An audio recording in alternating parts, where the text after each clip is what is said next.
আসসালামু আলাইকুম প্রিয় দর্শক, অন্য মঞ্চে আলোচনায় আপনাদের সকলকে আমন্ত্রণ জানাচ্ছি। আসসালামু আলাইকুম প্রিয় দর্শক, আপনারা হয়তো অনেকেই খেয়াল করেননি 26শে আগস্ট বুধবার বাংলাদেশের কূটনীতির ইতিহাসে একটা অস্বাভাবিক ঘটনা ঘটে গেছে। কি সেটা? এই খবর তো আপনারা নিশ্চয়ই অনেকেই জেনেছেন যে ভুটানের রাজা জিগমে খেসার নামগুয়েল ওয়াংচুক হঠাৎ করে বাংলাদেশে যাত্রা বিরতি করেছেন। কোথা থেকে কোথায় যাওয়ার পথে যাত্রা বিরতি? থাইল্যান্ড থেকে ভুটানে যাওয়ার পথে যাত্রা বিরতি। এবং এখানে অস্বাভাবিক ঘটনাগুলো জড়িয়ে রয়েছে। প্রথমত, থাইল্যান্ড থেকে ভুটানে যাত্রার ক্ষেত্রে বাংলাদেশ তো কোনো ট্রানজিট পয়েন্ট নয় যে এখানে যাত্রা বিরতি করতে হবে। যাত্রা বিরতি করতে গেলে থাইল্যান্ড থেকে ভুটানের ক্ষেত্রে যে ট্রানজিট পয়েন্ট সেটি হচ্ছে ভারতের গুয়াহাটি। তাহলে ভুটানের রাজা কেন বাংলাদেশে যাত্রা বিরতি করতে গেলেন, তাও কয়েক মিনিটের জন্য বা ঘন্টা খানেকের জন্য? তিনি এসেছিলেন খুব ভোরে এবং ভোর 6:30টার ফ্লাইটে আবার ভুটান ফিরে গেছেন। অতএব এখান থেকে আমরা বলতে পারি যে আসলে তিনি বিশেষ কোনো উদ্দেশ্যে বাংলাদেশে ঝটিকা সফরে এসেছিলেন। দ্বিতীয়ত, বাংলাদেশে তিনি যে এলেন তাকে রিসিভ করলেন কে? খোদ আমাদের রাষ্ট্রপতি মির্জা ফখরুল ইসলাম আলমগীর সাহেব। কেন তাকেই রিসিভ করতে হযরত শাহজালাল বিমানবন্দরে ছুটে যেতে হলো আমাদের রাষ্ট্রপতিকে? আরো মজার বিষয় হচ্ছে, ভুটানের রাজা কিন্তু বাংলাদেশে যে ঝটিকা সফরে এলেন বা বলা হচ্ছে যাত্রা বিরতি, তো আর যাত্রা বিরতি নয়।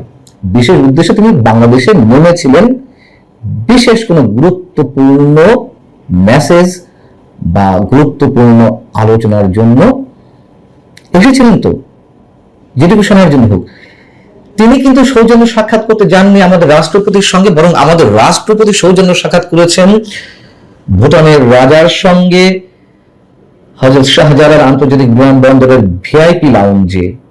এটাও অনেকটা বিরল ঘটনা নয়? অস্বাভাবিক নয়? এবং আমাদের রাষ্ট্রপতি যে তার সঙ্গে সৌজন্য সাক্ষাৎ করতে গেছেন সেটি সব পত্রিকাতেই এইভাবেই এসেছে যে সৌজন্য সাক্ষাৎ করেছেন আমাদের রাষ্ট্রপতি ভুটানের রাজা জিগমে খেসার নামগুয়েল ওয়াংচুকের সঙ্গে। তাহলে ধরে নিতে হবে ভুটানের রাজার এই ঝটিকা সফরের পেছনে বিশেষ কোনো কারণ রয়েছে, সেগুলো আমি আসছি পরবর্তীতে। আচ্ছা, তৃতীয়ত হচ্ছে, আমাদের পররাষ্ট্রমন্ত্রী ডক্টর খলিলুর রহমান যুক্তরাষ্ট্রে ছিলেন, তাকে কেন হঠাৎ করে 16-17 ঘন্টার জার্নি করে বাংলাদেশে ছুটে আসতে হলো? এই কারণেই বলছি যে হঠাৎ করে তাকে কেন ছুটে আসতে হলো। সামনে তো জাতিসংঘের সাধারণ পরিষদের অধিবেশন। তিনি সাধারণ পরিষদের প্রেসিডেন্ট নির্বাচিত হয়েছেন, এই জন্য 1 বছরের ছুটিও নিয়েছেন বলা যায় বাংলাদেশ সরকারের কাছ থেকে, প্রধানমন্ত্রীর কাছ থেকে। এবং তার মন্ত্রণালয়, পররাষ্ট্র মন্ত্রণালয় সামলাতে আরো একটি বিরল কাজ ঘটেছে বাংলাদেশে, যে 2 জন প্রতিমন্ত্রী এখন সেই মন্ত্রণালয়ে কাজ করছেন, শামা উবায়েদ এবং মিস্টার হুমায়ুন কবির। লক্ষ্য করার মতো বিষয়, ডক্টর খলিলুর রহমান যখন সাক্ষাৎ করতে গেলেন ভুটানের রাজা নামগুয়েল ওয়াংচুকের সঙ্গে, ডক্টর খলিলের সাথে কিন্তু শামা উবায়েদ বা মিস্টার হুমায়ুন কবিরের কেউ ছিলেন না। তার মানে এই সাক্ষাতের বিষয়গুলো খুবই কনফিডেন্সিয়াল। যদি গোপনীয় কোনো আলোচনা হয়েই থাকে, বিশেষ উদ্দেশ্যে ভুটানের রাজা নামগুয়েল ওয়াংচুক এসেই থাকেন কয়েক মিনিট বা ঘন্টা খানেকের জন্য, কেন এসেছিলেন, কি উদ্দেশ্যে এসেছিলেন?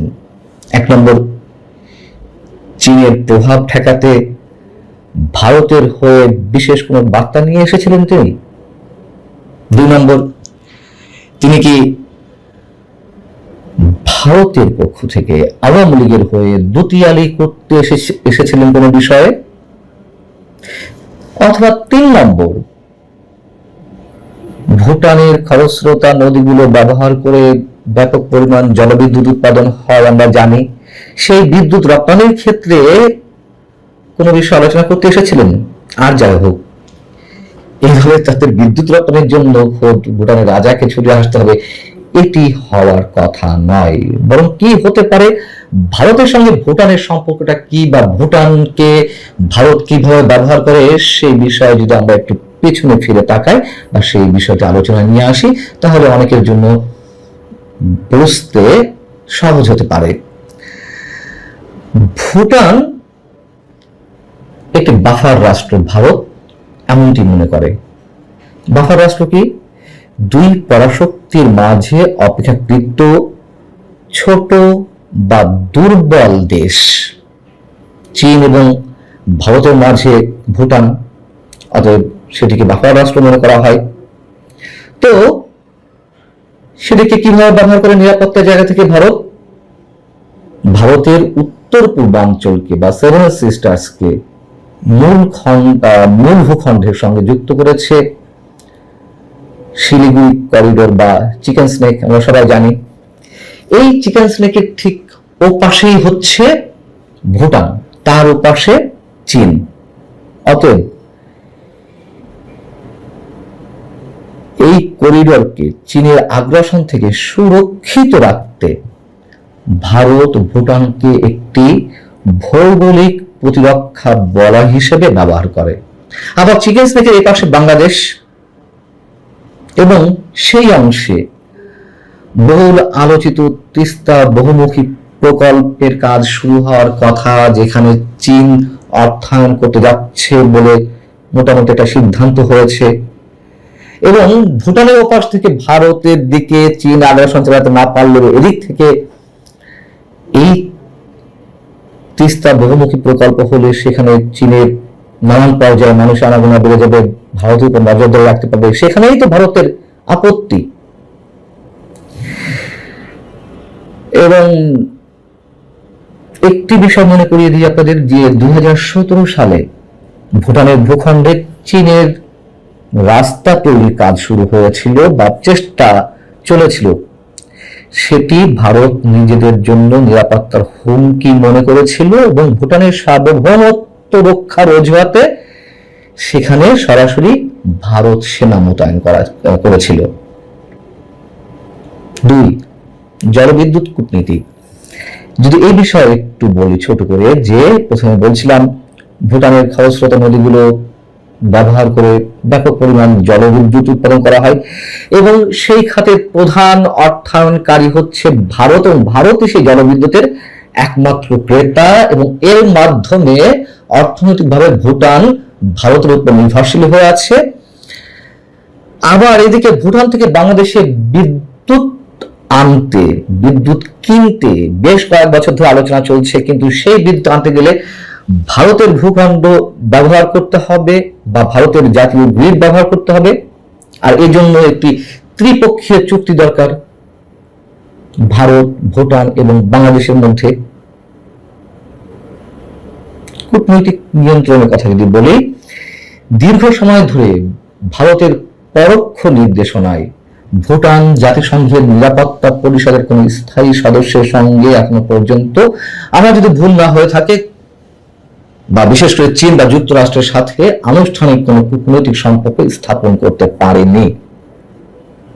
আবার তাদের মধ্যে যে দ্বিপাক্ষিক একটি চুক্তি ছিল, যেটি সম্পাদিত হয়েছিল 1949 সালে, মৈত্রী চুক্তি নামে যেটি খ্যাত, সেই চুক্তির 2 নম্বর অনুচ্ছেদে বলা হয়েছে যে ভুটান তার বৈদেশিক সম্পর্কের ক্ষেত্রে ভারতের পরামর্শ মেনে নিতে বাধ্য। তবে সেই চুক্তির প্রায় 56 বছর পরে এসে 2007 সালে, 58 বছর পর এসে 2007 সালে চুক্তিটি সংশোধন করা হয় এবং সেখানে ভুটানকে স্বাধীন পররাষ্ট্রনীতির অধিকার ফিরিয়ে দেওয়া হয়। তবে দুই দেশ একে অপরের নিরাপত্তার ক্ষতি করবে না, এমন শর্ত সেখানে রয়েছে। এবং সেখানে যে বড় বড় অবকাঠামো নির্মাণ হয়েছে ভুটানে, সেগুলো প্রায় সব ক্ষেত্রে ভারতের অর্থায়ন রয়েছে এবং অবকাঠামোগত ভাবেও ভুটান ভারতের উপর নির্ভরশীল। এবং সবশেষে একটা কথা বলি, শেখ হাসিনা পরিবারের সঙ্গে ভুটানের রাজা জিগমে খেসার নামরুয়েল ওয়াংচুক পরিবারের একটি খুবই ঘনিষ্ঠ সম্পর্ক রয়েছে বলে শোনা যায়। এবং এও শোনা যায় শেখ হাসিনার পুত্র সজীব ওয়াজেদ জয় এবং ভুটানের রাজার খুব ক্লোজ ফ্রেন্ড। আমি শুধু ক্লু গুলো ধরিয়ে দিলাম, বাদ বাকি হিসাব মেলানোর দায়িত্ব যার যার। তবে এটুকু বলে রাখি, ভুটানের রাজার এই ঝটিকা সফর মোটেই কোনো যাত্রা বিরতি বা স্বাভাবিক কোনো বিষয় নয়। অনেক খেলা চলছে ভিতরে। ভালো থাকুন সবাই, আল্লাহ হাফেজ। আসসালামু আলাইকুম ওয়া রাহমাতুল্লাহি ওয়া বারাকাতুহু। সম্মানিত দর্শক, এই 2026 সনের আগস্ট মাস, এই আগস্ট মাসটা আমাদের রাজনীতির বলতে গেলে একটা কুরুক্ষেত্র। হাজার বছরের বাঙালির ইতিহাসে এই আগস্ট মাসে যত দুর্ঘটনা ঘটেছে, এই দুর্ঘটনা আর কোনো মাসে কখনো ঘটেনি। এবং এই আগস্ট মাসে পাক ভারত উপমহাদেশের কথা বাদ দেন, এই বাংলাদেশের ভূখণ্ডে খুব বড়, যাকে বলা হয় ভালো কিছু ঘটেছে, তারপরে যুগান্তকারী কিছু ঘটেছে, এরকম আমার জানা নেই। বরং এই সময়টাতে অনেক ঘটনা ঘটে আপাত দৃষ্টিতে খুব মনে হয় যে এটা লক্ষ্মী লক্ষ্মী ভাব, শুভ শুভ ভাব, কিন্তু পরবর্তীতে দেখা গেল এগুলোই দানব আকারে আমাদের জাতীয় জীবনে, ব্যক্তিগত জীবনে, সামাজিক জীবনে মারাত্মক বিপর্যয় তৈরি করে। গ্রহ নক্ষত্র তারকারাজি থেকে শুরু করে জ্যোতির্বিজ্ঞান, এটা আমাদের এই আগস্ট মাসের জন্য উপযুক্ত নয়। তো এই যে সরকারে যারা আছেন, কর্তা ব্যক্তি আছেন, এদের মধ্যে তো অনেক জ্ঞানী আছে, গুণী আছেন, পণ্ডিত আছেন, জ্যোতির্বিজ্ঞান বলেন, ধর্মতত্ত্ব বলেন, যেটাকে থিওলজি বলা হয়, এই বিষয়ে আমাকে 100 বছর পড়াতে পারেন এরকম লোকও বিএনপিতে অনেক আছেন। এখন এই যে রাষ্ট্রপতি নির্বাচন, এটা কেন জুলাই মাসে করা হলো না বা সেপ্টেম্বর মাসে করা হলো না, এটি কেন আগস্ট মাসে করতে হবে? আবার আগস্ট মাসের 21 তারিখে, এর আগে 21শে আগস্টে গ্রেনেড হামলা হয়েছে, আমাদের একটা কুফা দিন, এই দিনই কেন রাষ্ট্রপতি পদে মানে নতুন নিয়োগ দিতে হবে? এই 21শে আগস্ট তারিখে, এই তারিখে কেন মন্ত্রী পরিষদ রদবদল করতে হবে, নতুনদেরকে মন্ত্রী বানাতে হবে, কয়েকজনকে বাদ দিতে হবে, দপ্তর পরিবর্তন করতে হবে? ফলে ঘুরে ঘুরে ওই যে 21শে আগস্টের গ্রেনেড হামলা, 17 আগস্টের বোমা হামলা, 15 আগস্টের বঙ্গবন্ধু হত্যাকাণ্ড, 5 আগস্টের শেখ হাসিনার ক্ষমতাচ্যুতি থেকে শুরু করে বাংলাদেশের ম্যাসাকার, আপনি এর মধ্যে থেকে কি এই আগস্ট মাসকে বাদ দিয়ে অন্য কিছু চিন্তা ভাবনা করতে পারছেন? বা এই সময়টিতে মানে এই যে রাষ্ট্রপতি পদে নতুন নিয়োগ দেওয়া হলো, মন্ত্রী পরিষদ চেঞ্জ করা হলো, এটি কি বেসিক্যালি কোনো সমস্যা সমাধান করবে না নতুন সমস্যা তৈরি করবে? প্রথমত সমস্যা তৈরি করবে। ফার্স্ট যে জিনিসটা বলি, মির্জা ফখরুল সাহেব অত্যন্ত ভদ্রলোক মানুষ, মার্জিত, সৃজনশীল, কিন্তু বিএনপির যে দলীয় রাজনীতিতে, সেই দলীয় রাজনীতিতে বেগম জিয়া তাকে পছন্দ করতেন এবং তিনি খুব ভালো করে কথা বলতে পারতেন এবং তার একটা ভালো গ্রহণযোগ্যতা ছিল। কিন্তু দলের মধ্যে সাংগঠনিকভাবে তার জমানাতে, তার নেতৃত্বে বাংলাদেশে কোনো একটা কমিটি হয়েছে, দলের মধ্যে তার 10 জন মানে কট্টরপন্থী তার সমর্থক রয়েছেন, who can dominate the politics, এটা নেই। বরং পল্টন অফিসে গিয়ে, বিভিন্ন জায়গাতে গিয়ে তিনি দলের উগ্র নেতাদের হাতে বিভিন্ন সময় বা কর্মীদের হাতে বিভিন্ন সময় লাঞ্ছিত হয়েছেন। এই যে তার যে দুর্বিষহ অবস্থা, তিনি বহুদিন ভারপ্রাপ্ত ছিলেন, তারপর তাকে ভারমুক্ত করা হলো, কিন্তু শেষ সময়টা পর্যন্ত তার সাথে কখনো তারেক রহমান সাহেবের সাথে ভালো সম্পর্ক ছিল আমরা জানি না। তারেক রহমান সাহেব সহজত অনেকের সাথে ভদ্র ব্যবহার করেন, এটা আমরা বাইরে দেখি, কিন্তু ইন্টারনালি তারেক রহমান সাহেবের সঙ্গে মির্জা ফখরুলের কেমন সম্পর্ক, এটা দল যারা করেন তারা মোরলে সবাই জানেন। এবং কিছু ভিডিও এবং অডিও যে লিকেজ হয়েছে বিভিন্ন সময়, এই দুজনের সাথে কথাবার্তা, মির্জা ফখরুল ভার্সেস তারেক রহমান সাহেবের নিজের কথাবার্তা, আর মির্জা ফখরুল সাহেবের সম্পর্কে তারেক রহমান সাহেব অন্য নেতাদের সাথে যে কথাবার্তা বলেছেন, তার প্রেক্ষিতে তাকে প্রেসিডেন্ট পদে মনোনয়ন দেওয়া, এটা কোনো পুরস্কার নয়, তাকে আলবিদা বলা। তার কার্যকারিতা, গ্রহণযোগ্যতা এবং তার দ্বারা এই দলের যে উপকার, এটাকে আলবিদা বলে দেওয়া। This is one. এর বাইরে অন্য কোনো সমীকরণ হতে পারে না। 2 নম্বর হলো যে দলে তাকে এই জায়গাতে যেভাবে সম্মানিত করা হলো, তিনি আসলে প্রেসিডেন্ট হতে চাননি, দলের মহাসচিব থাকতে চান না, তিনি সম্মানজনকভাবে রিটায়ার করতে চেয়েছিলেন, কিন্তু তাকে এই জায়গাতে নিয়ে এই দলে তার যারা প্রতিদ্বন্দ্বী ছিলেন, আবার এই প্রতিদ্বন্দ্বীদেরকে অপমান করা হলো যারা এখন পর্যন্ত ভেরি ইফেক্টিভ। 2 নম্বর হলো যে যারা তার পন্থী ছিলেন, তাকে যারা পছন্দ করতেন, তো এই পছন্দ যারা মানুষগুলো আছেন, তারাও এখন আর কোনো দলের যে কার্যক্রম, সেই কার্যক্রমে আগের মতো অ্যাক্টিভ থাকতে পারবেন না। মহাসচিব পন্থী যারা আছেন, আপনারা জানেন যে কোনো অবস্থাতেই সালাউদ্দিন সাহেবের সাথে রিজভী সাহেবের সাথে সম্পর্ক ভালো আছে আমার জানা নেই। রিজভী সাহেবের সঙ্গে ডক্টর মোশাররফ, রিজভী সাহেবের সঙ্গে রুহুল কবির, রিজভী সাহেবের সঙ্গে মির্জা ফখরুলের ভালো সম্পর্ক আমরা কেউ বলতে পারবো না। ফলে কি হলো, এই যে বিএনপির সাংগঠনিক ক্ষমতা, এই ক্ষমতার ক্ষেত্রে মির্জা ফখরুলের অনুপস্থিতি যে শূন্যতা তৈরি করেছে, সেই শূন্যতার সঙ্গে সঙ্গে বেশ কিছু সমস্যা নিয়ে আসবে। আবার সেখানে তাকে যে রাষ্ট্রপতি পদে বসানো হয়েছে, বসানো হওয়ার ফলে যে মানুষগুলো রাষ্ট্রপতি পদে যাওয়ার জন্য উদ্গ্রীব ছিলেন, এই মানুষগুলো মনে মনে তারা অত্যন্ত শক্তিশালী অ্যাট দিস মোমেন্ট। আমি নাম বললাম, অন্তত পক্ষে 1 ডজন নেতা আছেন যারা কোনো অবস্থাতেই মির্জা ফখরুলের রাষ্ট্রপতি হওয়াটাকে পছন্দ করতে পারেনি। তাদের দলের মধ্যে ক্ষমতা আছে, দলের বাইরে ক্ষমতা আছে, মিডিয়ার উপর তাদের প্রভাব প্রতিপত্তি আছে। ফলে এই মানুষগুলো কোন ফাঁক দিয়ে কি বলবে, কি করবে না না করবে, আলটিমেটলি সেটা দলের বাইরে চলে যাবে। এরপরে আসেন মন্ত্রী। এখন এখানে মন্ত্রী হিসাবে যাদেরকে নেওয়া হয়েছে, প্রথমত স্বাগতম, কিন্তু এটা দলের যারা সাধারণ খেটে খাওয়া মানুষ, এটা কোনো অবস্থাতেই তারা এইটা সহজভাবে নিচ্ছে না। তারেক রহমান সাহেবের যত ভালো লাগুক না কেন, সে জুনায়েদ সাকিকে নিয়েছে, নুরুকে নিয়েছে, পার্থকে নিয়েছেন, এরকম অনেককে নিয়েছেন, খলিলুর রহমান সাহেবকে নিয়েছেন, হুমায়ুন কবিরকে নিয়েছেন, তারপর যেগুলো দলের বাইরে লন্ডন থেকে নিয়ে আসছেন অন্যান্য যারা আছেন, তার যতই ভালো লাগুক না কেন, বিএনপি নেতা কর্মীরা তাদেরকে একদম পছন্দ করেন না। এই পার্থ এবং নুরু, তারা যদি বা রাশেদ, তারা যদি কলিজা ভুনা করে তারপরে সিঙ্গারা বানিয়ে নিজের হাতে বিএনপির নেতা কর্মীদেরকে খাওয়ায়, তবু তারা বিএনপির যাকে বলা হয় মন পাবে না। পার্থ তার নির্বাচনী এলাকায় ভোলাতে জনপ্রিয় ব্যক্তিগতভাবে, তার বাবার কারণে, তার নিজের কারণে, কিন্তু সাংগঠনিকভাবে বিএনপি যে পুরো শক্তিটা আর আওয়ামী লীগের যে পুরো শক্তিটা, তাকে যে কোনো ভাবে অপদস্থ করার জন্য বিএনপি আওয়ামী লীগ ওখানে এক, ভোলাতে এক। এরা পার্থক্য ছোট করার জন্য একই কাজ করবে।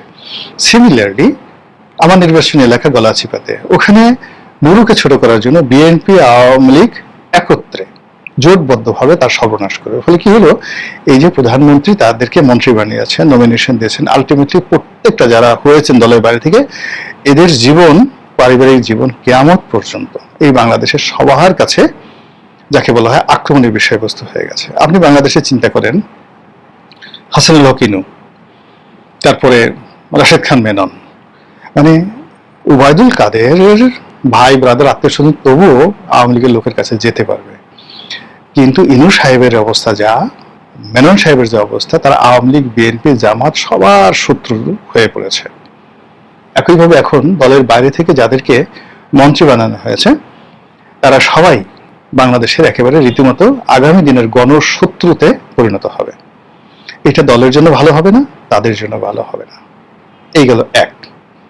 এখন এইভাবে অতীতে ধরেন বিভিন্ন মানুষকে বিভিন্ন পদ পদবি দেওয়া হয়েছে, বিএনপিও দিয়েছে, আওয়ামী লীগ দিয়েছে, কিন্তু আলটিমেটলি এতে কোনো উপকার হয়নি, কখনো কোনো উপকার হয়নি, বরং ক্ষতি হয়েছে, মারাত্মকভাবে ক্ষতি হয়েছে। এখন রাশিদ ধরেন খুব প্রাণান্ত চেষ্টা করছে তারেক রহমান সাহেবকে খুশি করার জন্য।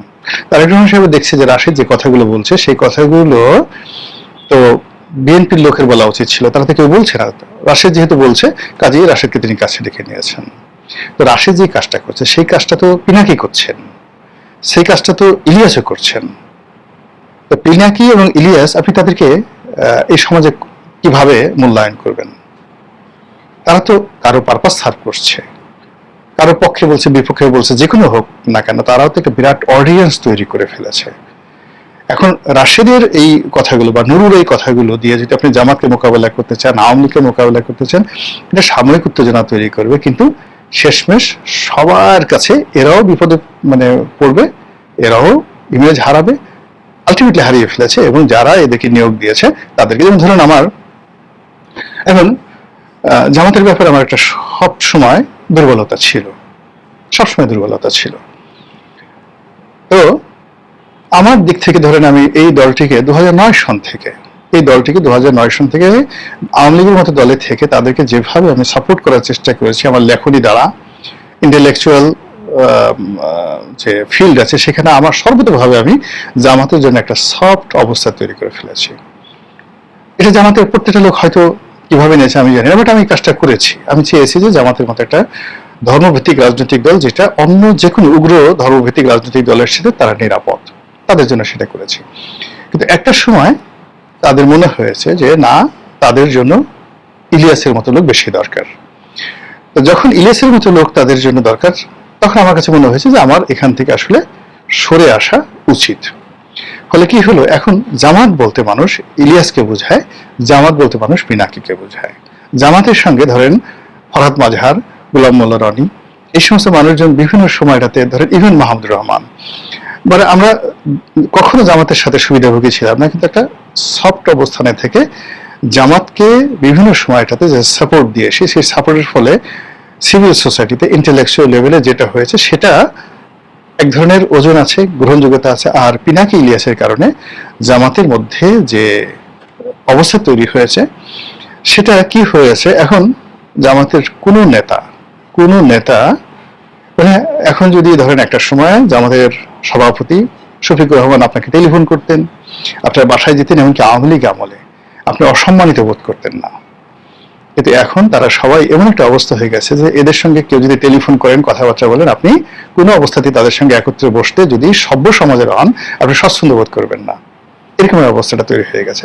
এখন জামাতের যে অবস্থাটা হয়েছে, একইভাবে আওয়ামী লীগের কিন্তু সেম অবস্থা হয়েছিল। আওয়ামী লীগের যে সফট পাওয়ার ছিল, সেই সফট পাওয়ারে সেইটা হলো প্রফেসর সেই আনিসুজ্জামান, প্রফেসর মনিরুজ্জামান, এখানে সেই নির্মল সেন, তারপরে অধ্যাপক মুনতাসির মামুন, ওনাদের মানুষ যখন ন্যারেটিভ তৈরি করেছে, সেই ন্যারেটিভের এগেনস্টে তারা যখন মোহাম্মদ আরাফাত এদের মতো মানুষদেরকে মনে করেছে they should lead their intellectual department, তখন এই আওয়ামী লীগের অবস্থা এই অবস্থা হয়ে গেছে। বিএনপির একই অবস্থা। বিএনপি ন্যারেটিভ কারা তৈরি করেছে? গিয়াস কামাল চৌধুরী, আতাউস সামাদ, এরপরে সিরাজুল ইসলাম চৌধুরী, না সিরাজুল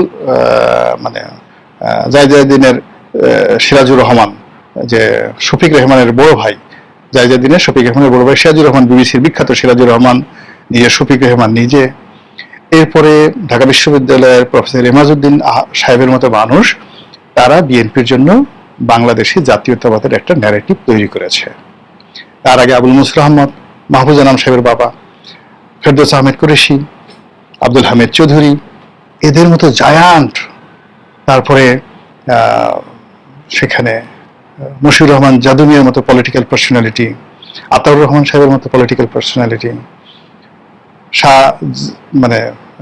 কি বলে শাহ মুয়াজ্জেম সাহেবের মতো, অল অফ দ্য জিনিয়াস, তারা এর পলিটিক্যাল উইংস, এর যে রাজনৈতিক উইংস, যেটা পলিটিক্যাল উইংস, এর যে সাংগঠনিক যে দিকগুলো রয়েছে, বি চৌধুরীর মতো মানুষ তৈরি করেছে। এখন সেই জায়গাটা যদি এখন আপনি ট্রান্সফর্ম করে, অপারেশন করে নুরু, রাশেদ, জুনায়েদ সাগি, পার্থ, ববি হাজ্জাজ এদের হাতে ছেড়ে দেন, জাস্ট ওয়েট 1 or 2 month, তাহলে আপনি বুঝতে পারবেন যে এই ধরনের মারাত্মক যে বিপর্যয়, সেই বিপর্যয়ের মধ্যে বিএনপিকে যেতে হবে, যেভাবে অতীতের সব জায়গাতে হয়েছে।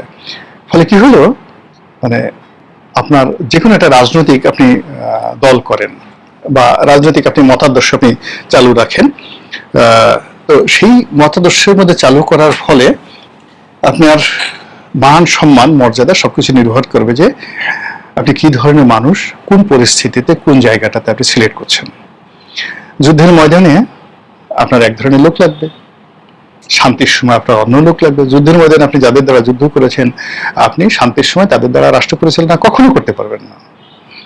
অশান্তির সময় আপনি যাদেরকে দ্বারা রাষ্ট্র পরিচালনা করবেন, শান্তির সময় আপনি তাদের দ্বারা রাষ্ট্র পরিচালনা করতে পারবেন না। এখন বাংলাদেশের যে অবস্থা চলছে, সেই অবস্থায় প্রধানমন্ত্রী তারেক রহমান সাহেব বা বিএনপি তাদের সবাইকে ভেরি ডিসাইসিভ, পয়েন্টিভ, প্রফেশনাল, এখানে এক্সট্রিম লেভেলে আপনার যাদের মৌলিক কিছু আছে। এখন আপনি এক বগলে এক গার্লফ্রেন্ড, অন্য বগলে আপনার বাইজি, এক পকেটে আপনি দেখা গেল যে ঘুষের টাকা, অন্য পকেটে ইয়াবা। এই সমস্ত লোক দিয়ে দুপুরে ঘুম থেকে উঠে দুপুর 12টার সময় দাঁত মাজে না ঠিক মতো, প্যান্ট ঠিক মতো পড়তে পারে না, জেনেটিক্যালি খারাপ বংশ, সোর্স চুট্টায় ভরা বংশ, চারিদিকে 14 গোষ্ঠী যাদের কাজই ছাড়া জীবন তাদেরা বেঁচে আছে, খেয়ে আছে, পড়ে আছে চুরির টাকার উপরে। ধন সম্পদ এমনি মানে শরীরের প্রত্যেকটি রক্তবিন্দু হারাম টাকা দিয়ে যাদের সৃষ্টি, তারা এই ধরনের টাফ টাইমে কখনো ভালো সিদ্ধান্ত নিতে পারে না। যখনই কোনো একটা দেশে যুদ্ধ হয়, যুদ্ধর পরে যারাই সাইন করেছে তাদের সবারই ব্লু ব্লাড ছিল। ইতিহাসের এই সাম্প্রতিক সময়ে 3 জন গুরুত্বপূর্ণ ব্যক্তি, মার্গারেট থ্যাচার তার ফকল্যান্ড যুদ্ধের কারণে, রোনাল্ড রেগান ইরান কন্ট্রা ওই সমস্যার কারণে এবং বিশ্ব অর্থনৈতিক ছিল, এবং 60-এর দশকে কোল্ড ওয়ারের সময় জন এফ কেনেডির মতো মানুষ, আর তার আগে মার্কিন যুক্তরাষ্ট্রের গৃহযুদ্ধের সময় আব্রাহাম লিঙ্কন। গিয়ে দেখেন যে প্রথমত Abraham Lincoln in all respect তার ব্লু ব্লাড নেই, কিন্তু শিক্ষা দীক্ষা থেকে শুরু করে এডুকেশন সব জায়গাতে পৃথিবীর সর্বকালের সেরা মানুষদের মধ্যে অন্যতম। আর বাকি একমাত্র আব্রাহাম লিঙ্কন ছাড়া বাকি যত নাম বললাম, মার্গারেট থ্যাচার, রোনাল্ড রেগান এবং জন এফ কেনেডি, 100 বছরের পুরনো blue blood in terms of education, in terms of quality and everything. ফলে তারা তাদের দেশটিকে বাঁচিয়েছিল, নিজেদেরকে অমরত্ব দিয়েছিল এবং একই সঙ্গে ইতিহাসে জায়গা করে নিয়েছে। এখন এই সময়টাতে, আগস্ট মাসের এই সময়টাতে এসে সরকারি যে যা কিছু করলেন, এটার আফটার ইফেক্ট কি, বেনিফিট কি? এই যে মন্ত্রী পরিষদ পরিবর্তন হবে, রাষ্ট্রপতি পরিবর্তন, জাস্ট 2-3 দিন আলোচনা হবে, 2-3 দিন আলোচনা হবে এবং আজকেই আলোচনা, মানে এটা হয়ে গেছে 21 তারিখে, 22 তারিখে আলোচনা শেষ।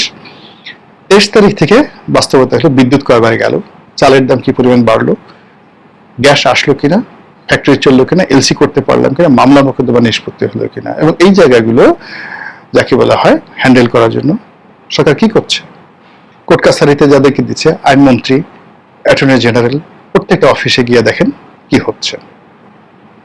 তথ্য মন্ত্রণালয় সরকারের যে সবচেয়ে গুরুত্বপূর্ণ, এই মুহূর্তে সরকার মুখ রক্ষা করবে, সেখানে তথ্যমন্ত্রী, তথ্য প্রতিমন্ত্রী, তথ্য উপদেষ্টা, এরপরে প্রধানমন্ত্রী প্রেস সেক্রেটারি, তার সঙ্গে এক ঝাঁক সাংবাদিক, এবং সেই সাংবাদিকের মধ্যে জামাতপন্থী, বিএনপি পন্থী, সব মিলিয়ে কি অবস্থা হচ্ছে গিয়ে দেখেন। সেখানে পার্থ শত চেষ্টা করে এখানে কিছুই করতে পারবেন না। সে তো এই ইন্টারনাল তথ্য মন্ত্রণালয়ের যে পলিটিক্সটা, সেই পলিটিক্সটা 1% সে জানে না। তারেক রহমান সাহেব হয়তো মনে করছে যে কেবলমাত্র টকশোতে গিয়েছে, ভালো কথাবার্তা বলে মাইকের সামনে এসে সে দলকে ওই পার্লামেন্টে খুব অল্প সময়ের জন্য 15 মিনিটের বক্তব্য দেওয়া আর তথ্য মন্ত্রণালয় চালানো এক জিনিস নয়। ইভেন এই যে আমাদের যাকে বাদ দেওয়া হলো, জহিরুদ্দিন স্বপন, সেই Jahiruddin Swapan was not the perfect man, এটা রং সিদ্ধান্ত ছিল। সেই রং সিদ্ধান্তের জায়গায় আবার জাহিদকে নেওয়া হলো, আরেকটা রং সিদ্ধান্ত। এখানে আবার পার্থক্য দেওয়া হলো। অতীতে আপনি তথ্যমন্ত্রী তরিকুল ইসলাম সাহেবের মতো মানুষ তথ্যমন্ত্রী ছিলেন, নাজমুল হুদা সাহেবের মতো মানুষ তথ্যমন্ত্রী ছিলেন। নাজমুল হুদার শ্বশুর আকবর কবির, হুমায়ুন কবিরের ভাই আকবর কবির, সিগমা হুদার বাবা, তিনি তথ্যমন্ত্রী ছিলেন। সেখানে বুঝতে হবে যে এরশাদ জামানাতে আনোয়ার জাহিদ, মিজানুর রহমান শেলী, ওনাদের মতো মানুষ তথ্যমন্ত্রী ছিল। It's not a matter of joke. সংবাদপত্র, ইন্টেলেকচুয়াল লেভেল, চলচ্চিত্র, সংস্কৃতি, সাহিত্য, বাংলা একাডেমি সবকিছু যে মন্ত্রণালয়ের আন্ডারে। আপনি যদি নায়িকাদের কোমর দুলানো, ময়ূরীর পাছা দুলানো, আপনার মিশা সওদাগরের ডায়ালগ, এটা মানে তথ্য মন্ত্রণালয় না। তথ্য মন্ত্রণালয় মিনস ডিএপির বিজ্ঞাপন, এখানে সরকার অনুগত দালাল সাংবাদিক, নির্বোধ এবং বেকুবদের পদলেখন, এটা তথ্য মন্ত্রণালয় নয়। তথ্য মন্ত্রণালয় হলো তথ্য তৈরি করা। You will create the information, you will deliver, এবং that will be lead the government. এই জিনিসটি পুরো মানে তথ্য মন্ত্রণালয়, এই সরকারের যে কে পোস্টগুলো, ধরেন প্রধান তথ্য কর্মকর্তা, তারপরে প্রধান তথ্য কর্মকর্তার পরে যেটা তথ্য এবং সম্প্রচার যে মন্ত্রণালয়ের সচিব, প্লাস অন্যান্য যে সকল কে পোস্টগুলো হয়েছে, শিল্পকলার ডিজি, বিভিন্ন জায়গায় সংস্কৃতি প্রতিষ্ঠানের ডিজি থেকে শুরু করে যারা যারা আছেন, আপনি গিয়ে দেখেন তো যেখানে সমন্বয় যারা নতুন নিয়োগ পেয়েছেন, কয়জন এই সরকারের জন্য ন্যারেটিভ তৈরি করতে পারে, একটা স্লোগান তৈরি করতে পারে, মানুষের মতাদর্শকে ডাইভার্ট করতে পারে ইন এ প্রপার ওয়ে, সেটা নাই। ফলে একটা বিশৃঙ্খল অবস্থার মধ্যে আপনি আন্দোলিক রহমান পার্থর মতো ইমেজওয়ালা, যার সম্পর্কে তরুণরা পজিটিভ চিন্তা করে, তাকে ফেলে দেওয়া মানে একটা জ্বলন্ত কূপের মধ্যে তাকে ফেলে দেওয়া। সিমিলারলি এই যে ধর্ম মন্ত্রণালয় মোফাজ্জল হোসেন কাকে বলে, এই যে পলিটিক্যাল পার্সন, আগেও ধর্মমন্ত্রী ছিলেন, একেবারে পুরো খাওয়া নেতা, তার সাথে আবার যাকে দেওয়া হলো ইয়াং, তাকে সবাই মেনে নিয়েছিল ধর্মমন্ত্রীকে, এখন সেখানে প্রতিমন্ত্রী হিসেবে যাকে দেওয়া হলো, এটা নিয়ে একটা সমস্যা তৈরি হয়ে গেল। অন্যদিকে বিমান মন্ত্রণালয়ে যাকে দেওয়া হলো, মানে যা কিছু হচ্ছে পুরনো যে বদনামগুলো